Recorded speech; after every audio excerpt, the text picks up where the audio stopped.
Clip number 759۔ اس clip میں آپ قرآن پاک کی سورہ کہف کی آیت نمبر 87 سے 91 تک کی تلاوت، ترجمہ اور تفسیر قرآن صراط الجنان سماعت فرمائیں گے۔ بسم اللہ الرحمن الرحیم۔ ترجمہ: اللہ کے نام سے شروع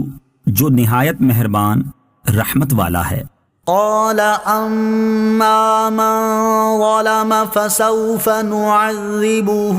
ثم يرد الى ربه فيعذبه عذابا نكرا وَأَمَّا مَنْ آمَنَ وَعَمِلَ صَالِحًا فَلَهُ جَزَاءً الْحُسْنَى وَسَنَقُولُ لَهُ مِنْ أَمْرِنَا يُسْرًا۔ ترجمہ: کہا بہرحال جس نے ظلم کیا تو ان قریب ہم اسے سزا دیں گے، پھر وہ اپنے رب کی طرف لوٹایا جائے گا تو وہ اسے بہت بڑا عذاب دے گا، اور بہرحال جو ایمان لایا اور اس نے نیک عمل کیا تو اس کا بدلہ بھلائی ہے، اور ان قریب ہم اس کو آسان کام کہیں گے۔ قال، کہا۔ اس آیت اور اس کے بعد والی آیت کا خلاصہ یہ ہے کہ حضرت ذوالقرنین نے اللہ تعالیٰ کی طرف سے حکم ملنے کے بعد ان نبی علیہ الصلوۃ والسلام سے عرض کی یا اپنے پاس موجود خاص ساتھیوں سے کہا، بہرحال جس نے کفر و شرک اختیار کیا اور میری دعوت کو ٹھکرا کر ایمان نہ لایا تو ان قریب ہم اسے قتل کر دیں گے۔ یہ تو اس کی دنیاوی سزا ہے، پھر وہ قیامت کے دن اپنے رب عز و جل کی طرف لوٹایا جائے گا تو وہ اسے جہنم کا بہت برا عذاب دے گا، اور جو ایمان لایا اور اس نے ایمان کے تقاضوں کے مطابق نیک عمل کیا تو اس کے لیے جزا کے طور پر بھلائی یعنی جنت ہے، اور ان قریب ہم اس ایمان والے کو آسان کام کہیں گے اور اس کو ایسی چیزوں کا حکم دیں گے جو اس پر سہل ہوں، دشوار نہ ہوں۔ ثم اتبع سببا حتى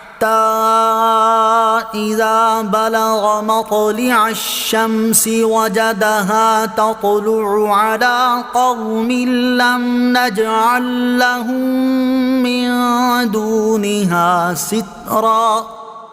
كذلك وقد أحطنا بما لديه خبرا۔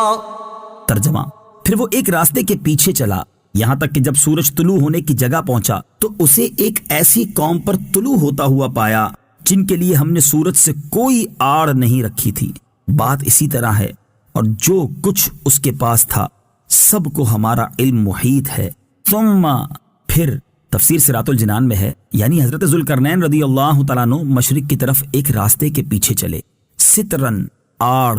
تفسیر صراط الجنان میں ہے، مفسرین فرماتے ہیں کہ وہ قوم اس جگہ پر تھی جہاں ان کے اور سورج کے درمیان کوئی چیز، پہاڑ، درخت وغیرہ حائل نہ تھی، اور نہ وہاں زمین کی نرمی کی وجہ سے کوئی عمارت قائم ہو سکتی تھی، اور وہاں کے لوگوں کا یہ حال تھا کہ طلوع آفتاب کے وقت زمین کے اندر بنائے ہوئے تہہ خانوں میں گھس جاتے تھے اور زوال کے بعد نکل کر اپنا کام کاج کرتے تھے۔ کذالک، بات اسی طرح ہے، تفسیر صراط الجنان میں ہے، یعنی حضرت ذوالقرنین رضی اللہ تعالیٰ عنہ کی بادشاہی کی وسعت اور ان کا بلند مرتبہ جو ہم نے بیان کیا، ان کا معاملہ اسی طرح ہے۔ مفسرین نے کذالک کے معنی میں یہ بھی کہا ہے کہ اس سے مراد یہ ہے کہ حضرت ذوالقرنین رضی اللہ تعالیٰ عنہ نے جیسا مغربی قوم کے ساتھ سلوک کیا تھا ایسا ہی اہل مشرق کے ساتھ بھی کیا، کیونکہ یہ لوگ بھی ان کی طرح کافر تھے، تو جو ان میں سے ایمان لائے ان کے ساتھ احسان کیا، اور جو کفر پر اڑے رہے انہیں سزا دی۔ وَقَدْ أَحَطْنَا بِمَا لَدَيْهِ خُبْرًا، اور جو کچھ اس کے پاس تھا سب کو ہمارا علم محیط ہے۔ تفسیر صراط الجنان میں ہے، اس آیت کا ایک معنی یہ ہے کہ حضرت ذوالقرنین کے پاس جو فوج، لشکر، آلات جنگ اور سامان سلطنت وغیرہ تھا سب ہمارے علم میں ہے۔ دوسرا معنی یہ ہے کہ جب ہم نے حضرت ذوالقرنین کو اقتدار عطا کیا تو اس وقت اس کے پاس جتنی ملک داری کی قابلیت اور امور مملکت سر انجام دینے کی لیاقت تھی سب ہمیں معلوم تھی۔